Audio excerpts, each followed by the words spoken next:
जब सुने के होई भोजपुरी गाना, बस बजे के चाही गाना।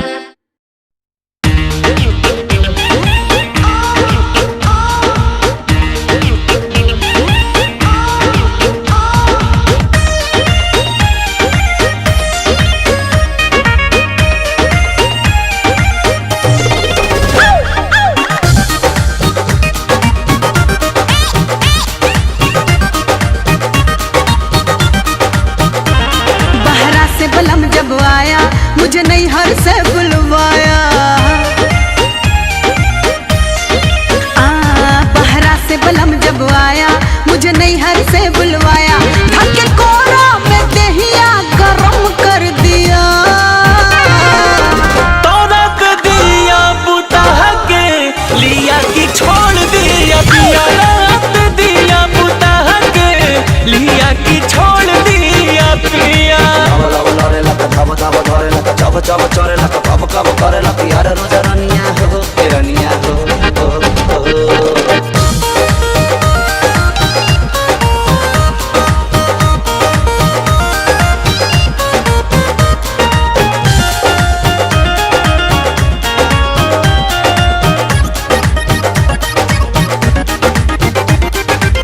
हमरा से मिला उता 3 साल बाद रे, हमरे जवनिया के किया बर्बाद रे।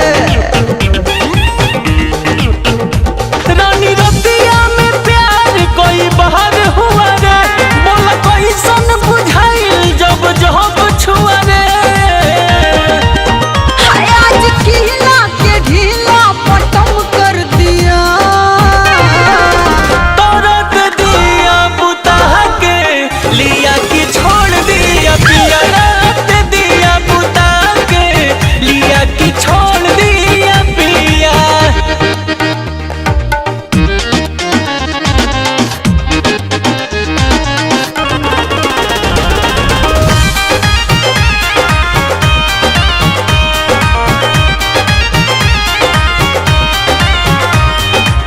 रोज रोज से जिया पर चढ़ेला जुनून रे, आज जाके मिला हमको असली सुकून रे।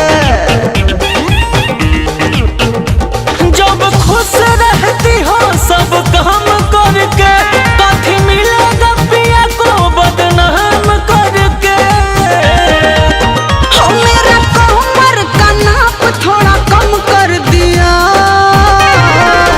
तोरक दिया बुता के लिया कि छोड़ दिया, पिया रात दिया बुता के लिया कि छोड़ दिया पिया।